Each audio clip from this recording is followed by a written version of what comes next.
আফগানিস্তানের জয়টা আসলে এটা দেখার মতো। এটা শুধু আফগানিস্তানের জয় হয় না, এটা ক্রিকেটের জয় হয়েছে কমপ্লিটলি, এবং আফগানিস্তান সেভাবেই খেলেছে। What a match! Afghanistan versus England, মানে মাইন্ড ব্লোয়িং ম্যাচ।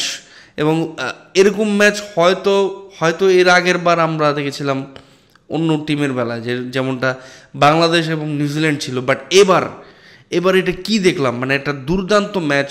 একটা টিম কি পরিমাণে কনফিডেন্টলি খেলে গেল আফগানিস্তান, এবং কমপ্লিটলি ওভারপ্লেড ইংল্যান্ড। মানে ইংল্যান্ডকে একদম জাস্ট খেলে দিল, এবং দুর্দান্ত একটা পার্টনারশিপের পাশাপাশি দুর্দান্ত ব্যাটিং, দুর্দান্ত বোলিং, সব কিছু মিলে আফগানিস্তান দেখিয়ে দিল কিভাবে আসলে ম্যাচ জিততে হয় এবং কিভাবে চ্যাম্পিয়ন টিমদের মতো খেলতে হয়। এবং চ্যাম্পিয়ন্স লিগে এরকম খেলাই আমরা আসলে খুব পছন্দ করি, এরকম খেলাই আমরা চাই, যে এরকম খেলাই আমরা দেখতে চাই, এরকম কম্পিটিশনই আমরা দেখতে চাই। এটাই একদম শো করেছে আফগানিস্তান, একদম পুরো, মানে সব কিছু ছিল এই ম্যাচে। দুর্দান্ত ফিল্ডিং, দুর্দান্ত ব্যাটিং, দুর্দান্ত বোলিং, দুর্দান্ত সব কিছু, একদম জাস্ট একটা প্যাকেজ ছিল, ফুল প্যাকেজ। আফগানিস্তান পরিপূর্ণ একটা এক্সপিরিয়েন্স টিমের মতো খেলেছে। আজকে কিন্তু একটা পর্যায়ে মনে হচ্ছিল 325 কম হয়ে যাবে ইংল্যান্ডের জন্য, যেভাবে জো রুট ব্যাটিং করছিলেন। কিন্তু মানে বলাররাও কিন্তু আসলে স্ট্রাইকিং থামায়নি, প্রত্যেকটা বলার স্ট্রাইক করেছে, সময় মতো ব্রেক থ্রু দিয়েছে। কিন্তু একটা পর্যায়ে মনে হচ্ছিল যে ইংল্যান্ড এটা খুব ইজিলি নিয়ে নেবে।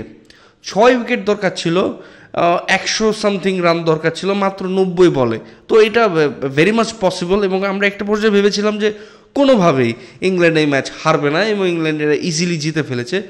বাট ওমর জাই যেভাবে বোলিং করেছে এবং লাস্টের দিকে আফগানিস্তান যেভাবে প্রেশারে ফেলেছে ইংল্যান্ডকে, ইংল্যান্ড আর সেখান থেকে ওভারকাম করতে পারেনি এবং শেষে ম্যাচটা হেরেই যায়। এবং বলতেই হয় শুরুতে Ibrahim Zadran, what a match, what a century, what a century! এটা কিন্তু হিস্টোরি। ইব্রাহিম জাদরানের এই ইনিংসটি একটি ইতিহাস হয়ে গেছে, কারণ এরকম এত বড় রান এই চ্যাম্পিয়ন্স ট্রফিতে হয়নি। ওই একমাত্র ব্যাটসম্যান যিনি কিনা 177 করতে সক্ষম হয়েছেন।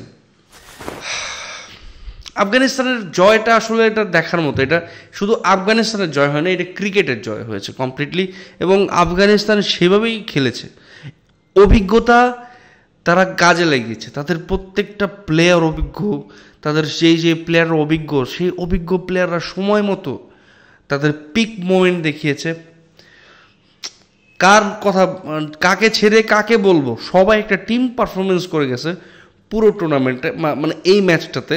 যেমন রশিদ খান কি ধরেন, রশিদ খান কিন্তু একটা পর্যায়ে কিন্তু মানে মনে হচ্ছিল যে ওই অত ম্যাচটা হয়তো দিয়ে দিবে বা গিফট করে দিবে, বাট না, রশিদ খান সময় মতো স্ট্রাইক করেছেন এবং আফগানিস্তানকে এন্ড অফ দ্য ডে জয়ের বন্দরে ভাসিয়েছেন।